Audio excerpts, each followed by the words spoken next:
दोस्तों आप लोग जानते हैं इस समय पेपर लीक एक बहुत बड़ा इशू है। चाहे वो उत्तर प्रदेश हो, बिहार हो, राजस्थान हो या अन्य कोई भी राज्य हो, यहाँ तक कि सेंट्रल की भी जो भर्तियाँ जो रिक्रूटमेंट हो रहे हैं, जो एंट्रेंस एग्ज़ाम हो रहे हैं, उन सब में पेपर लीक जो है बहुत ज़्यादा हो रहा है। अभी हाल ही में आपने नीट का मुद्दा देखा, नेट का मुद्दा देखा, उत्तर बिहार में देखा, उत्तर प्रदेश में देखा किस तरीके से पेपर लीक हो रहे हैं और अलग अलग राज्य इसको लेकर के कानून बना रहे हैं। वहीं पर सेंट्रल जो है वो भी कानून बनाने में लगा हुआ है। लेकिन ऐसी बात कभी नहीं सुनी हो, किसी विधायक ने कहीं नहीं कही होगी, जो कि यहाँ पर विधायक जी आपको कहेंगे, जो कि सामने स्क्रीन पर आप देख रहे हैं। अभी पूरा वीडियो आपको दिखाऊंगा। बिल्कुल एकदम ये ऐसा वीडियो, ऐसी बातें इन्होंने कही है जिसको अगर आप देखेंगे मुझे लगता है आप खुद रो पड़ेंगे कि क्या वास्तविकता कही है।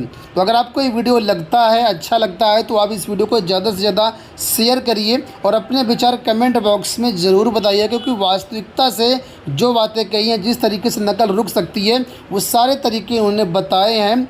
और अगर वास्तव में चीज़ें होती हैं तो बहुत बड़ा इसका इम्पैक्ट देखने को मिल सकता है। तो आप ये पूरा वीडियो देखिए और इसको शेयर करिए। चलते हैं आपको राजस्थान विधानसभा में इस वक्त नेता प्रतिपक्ष गुलाब चंद कटारिया क्या कुछ कह रहे हैं। कोई चिंता की बात नहीं, जो डूबना है प्रदेश को तो डूबेगा। मतलब 10 वर्ष में चाहे मेरा सरकार रही हो, चाहे आपकी रही हो, किसी मैं स्वयं शिक्षा मंत्री हूँ, अपराधी होऊंगा, कोई चिंता की बात नहीं। लेकिन आप कम से कम इन 10 सालों से इन जितनी कोचिंग संस्थाएं चल रही है, इनकी जितनी परीक्षाएं हुई है, उनके परीक्षा के रिजल्ट के साथ आप एक टीम लगा करके इनका पोस्टमार्टम करो, तब आपको समझ में आ जाएगा कि ये बीमारी कहाँ से चली है। ये बीमारी इन व्यवसायियों के थ्रू चली है। मैं और आप पेपर आउट करेंगे, पेपर लाऊंगा, 5 लाख दे दूंगा, 8 लाख दे दूंगा। मैं क्या 2 करोड़, 5 करोड़, 8 करोड़ दे सकता हूँ क्या भैया? ये सारे के सारे जो पैसे देने वाले बड़े बड़े दिग्गज लोग हैं, जो कोई 10 करोड़ में पेपर ले जाता है, कोई 3 करोड़ में ले जाता है, कोई 2 करोड़ में ले जाता है, फिर अपने कोचिंग संस्थान में रिजल्ट लाता है और उसके बाद बड़े बड़े पोस्टर बाहर लगाता है, मेरा 100% सिलेक्शन। ये है बीमारी की जड़। अगर मार करना चाहते हो तो यहाँ करो, तब तो जा कर के इसको कोई रोक सकोगे। बाकी से केवल मन को संतुष्ट करने का काम करो तो ये राजस्थान के उस गरीब बच्चे के साथ न्याय नहीं होगा, जो बड़ी मुश्किल से पढ़ता है, अपने घर में बूढ़े माँ बाप को भूखे मार के पढ़ता है और उसके बाद परीक्षा के लिए जाता है, रोता हुआ घर लौटता है। क्या दुख नहीं होता है? हम लोगों के मन में कोई रहम नहीं है कि आखिर उस बच्चे का क्या होगा जो अपनी बड़ी पीड़ा के साथ पढ़ रहा है। इन सारे पैसे वाले लोगों के पास में आपने सारी सरकारी नौकरियों को भेज दिया। मैं बहुत कड़वा सच बोल रहा हूं। आज जो पिछले 8 साल में नौकरी में लगे ना, उन सब का भी पोस्टमार्टम कराओ, आपको लगेगा आधा फर्जी मामला निकलेगा। कोई है नहीं, कोई सोचने वाला है इस पर कि आखिर उसके दर्द को कौन जानेगा? है ना। जिस प्रकार से हमने परीक्षा के माध्यम से इन पैसे वाले लोगों को उतार करके सारे के सारे उन गरीबों की आशाओं के ऊपर पानी फेर दिया। रात और दिन पढ़ता है, भूखा प्यासा पढ़ता है, घर बेच करके पढ़ता है, खेत बेच करके पढ़ता है, लेकिन जब उसका सिलेक्शन नहीं होता तो जहर खा के मरता है। कोई इस पीड़ा को समझने के लिए तैयार नहीं है। और हम इस कानून को ला करके दुनिया को बताना चाह रहे हैं कि हमने इतना बड़ा कानून कर दिया, इस कानून से कुछ भी नहीं होगा। मैं आज आपको कह रहा हूं,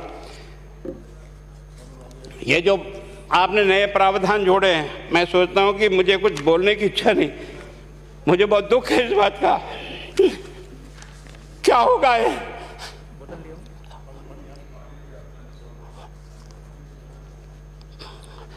किस तरह की गैंग पालनी है हमने? पानी पिला दो है ना। मैं उस दिन भी पूछा था कि मैंने कहा ये शिक्षा संकुल पे है, जिन लोगों को ड्यूटी पे लगाया, इसको लगाने वाला दोषी कौन है, जिसके कारण से पेपर जो है ना काट करके निकाल दिया। ये तो ठीक है, भाग्य हमारा अच्छा था कि सवाई माधोपुर की घटना फूट गई और एसओजी को उसमें हाथ में लग करके कुछ केस लग गया। अगर वो केस नहीं लगता तो आज आपकी सारी नौकरी पर इन सब बड़े बड़े दलालों के स्कूल में पढ़ने वाले बच्चे होते और मेरा गरीब का बच्चा अपना घर लौट के जाता। क्या दुर्भाग्य है। और इस कारण से केवल इसके लिए खुश मत हो जाओ कि हमने कानून बहुत सख्त बना दिया इसलिए अपराधी रुक जाएगा। नहीं, सिस्टम को बदलना होगा। ये परीक्षा का सिस्टम चेंज करना होगा। मैं सोचता हूँ कि क्या हम इतने अक्लमंद बैठे हैं, क्या इस व्यवस्था को चेंज नहीं कर सकते? क्या एक ही पेपर हर राजस्थान में 20 लाख बच्चों को दिया जाए? क्या इसका कोई ऑल्टरनेट नहीं हो सकता? इसका ऑल्टरनेट सोचना चाहिए कि हम परीक्षा को टुकड़े टुकड़ों में कैसे कर सकते हैं। जिले के अनुसार पेपर नहीं, एक नहीं हम 25 पेपर बना सकते हैं। कौन से सेंटर पर कौन सा पेपर जाएगा कोई तय नहीं करेगा कौन सा जाएगा, और हम जो इच्छा होगी उस सेंटर पे वो पेपर भेजेंगे। और ये जितने भी प्राइवेट कॉलेजों में आपने सेंटर बना रखे उनको बंद करो, इनको तुरंत बंद करिए एक ऑर्डर से। जितने भी सरकारी विद्यालय है और सरकारी नौकर ही एग्जामिनर बनेगा और एग्जामिनेशन करेगा, तब तो आप इसको बचा पाओगे। ताकि आप और मैं कितने भी कानून में बदल कर दें, आपका वो जांच करेगा, आपका वो अधिकारी आएगा। आपने कहा भाई सेशन जज के नीचे नियुक्ति नहीं होगी, इसके अलग से कोर्ट होगा, बहुत अच्छी बात है। प्रोविजन जो आपने डाले हैं वो स्वागत योग्य, स्वागत करता हूं, पर इन प्रोविजन को लागू तो आप और मैं ही करूंगा, कौन करेगा? जब हम ही ठीक नहीं है तो इन प्रोविजन क्या रोएंगे अंदर बैठे बैठे? जब तक हमारा दिल और दिमाग ठीक नहीं होगा ना, इस बीमारी का इलाज नहीं होगा। हमने शिक्षा के मंदिर को भ्रष्टाचार की भट्टी में जलाकर खाक कर दिया। दुर्भाग्य हमारा, जहां से कोई आशा की किरण दिखती थी उस गरीब को कि चलो मैं अपनी मेहनत से आगे बढ़ जाऊंगा, लेकिन अब वो निराशा में आ गया। उसको लगा कि अब कोई रास्ता नहीं है। और इस कारण से मैं सोचता हूं कि आप जिस भावना से लाया, मैं आपकी भावना की इज्जत करता हूं, लेकिन केवल आपकी भावना इन बेईमानों को नहीं रोक सकेगी। इसको रोकने के लिए हमको सिस्टम को बदल करके और तुरंत उस पर ध्यान करना चाहिए। कानून 302 का बना हुआ है, क्या मर्डर रुक गए? आप भी जान रहे हो, रोज के रोज पोक्सो कोर्ट में आजीवन कारावास हो रहा, क्या व्यभिचार रुक गया है? अपराधी को दंड मिल सकता है, अपराध बंद नहीं हो सकता है। अपराध बंद करने के लिए जो सिस्टम होते हैं उस सिस्टम में चलो।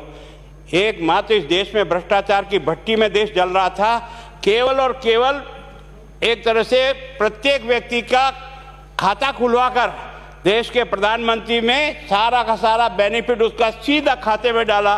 बेईमानों को चोट लगी नहीं लगी, उस तरफ अपना दिमाग बचाओ, उस तरफ अपना दिमाग लगाओ कि इस बीमारी का इलाज कहाँ है और कैसे हो, इस बारे में चिंता करने की कोशिश करो।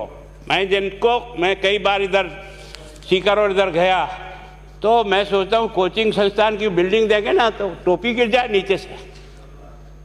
क्या चीज़ है यार, भगवान ने क्या लक्ष्मी वहीं बरसाई है?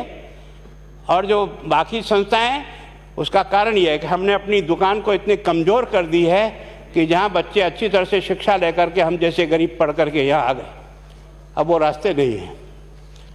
और इस कारण से मेरी बहुत विनम्र प्रार्थना है, इस बीमारी का इलाज चाहिए बच्चे को, कानून से नहीं होगा, कानून के अलावा होगा, और उसमें आप करें। धन्यवाद। Thank you.